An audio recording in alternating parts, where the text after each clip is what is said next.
professor, ensconced in my ivory tower at the very heart, or maybe more appropriately I should describe it as the very bowels of Oxford University, I am sometimes accused of being out of touch with what goes on in the real world. Well, this is a fascinating point of view, and one I take no offence at whatsoever. Far from it, as many of these students would verify when I'm giving one-to-one oral seminars. You see, they say the most vile things to me, such as, "Oh, Professor, you degenerate old rapscallion," or in one particular incident recently, "Professor, have you been masturbating behind your desk while I've been reading you my dissertation?" Very funny, and really quite observant.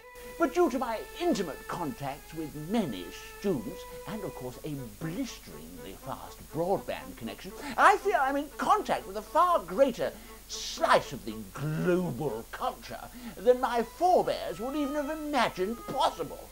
And one of the things I've noticed in this technological hinterland into which we've all wandered is the complete and utter absence of social class. Now, for the younger among you, I would imagine the very notion of social class is completely alien. However, I would contend that there is an innate understanding of social class imbued in the very fabric of our culture. Now, you may think because I speak in a certain way, I do indeed come from a particular class background. And if you did think that, you'd be completely right. How hysterically funny is that? My father was an archbishop. My mother was the daughter of a Lord Chief Justice, so I am, by definition, as posh as fuck.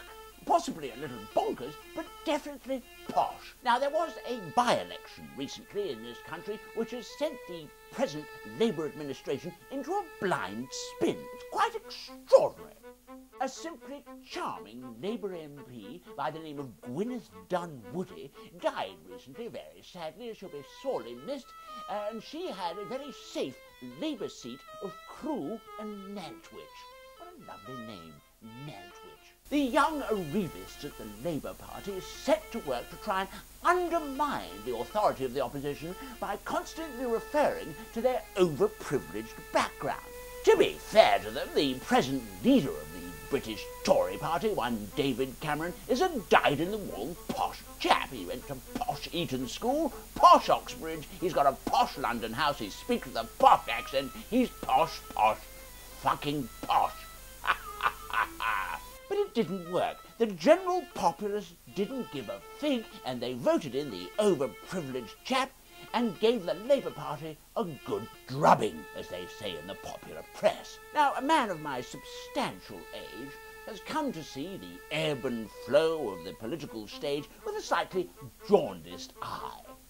Either you vote for the very overprivileged posh chap on the one hand, or you vote for the merely averagely privileged posh chap on the other hand, and they both may end up making a right hash of things.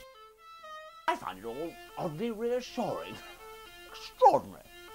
I would therefore humbly suggest to the movers and shakers behind the Labour Party that constantly droning on about someone's class background is possibly a little bit counterproductive. Well, I don't want to be too accusatory, but the previous Prime Minister, one Anthony Blair, was far from being an average working-class geezer. You know, when he was studying here at Oxford, yes, that's true, he was here, I found him a rather annoyingly opportunist young man who seemed only too willing to ally himself to whichever group he thought was going to win. So there we have it. I mean, indeed, I may be posh, but surely that's not the point. None of us are responsible for our social or economic position at birth. But surely it's what we do with our lives that should give the true measure of a person's worth. Far be it from me to condone a class system or support it in any way, and this country has been saddled with it for far too long.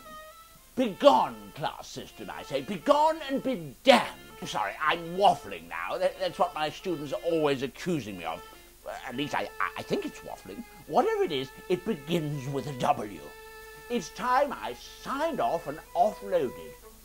Whoops, I mean uploaded. Ooh, bit of an oral slip there, possibly a Freudian in origin. So, that's all from me, Professor Emeritus Vivian Alice, Oxford University. Toodle pip.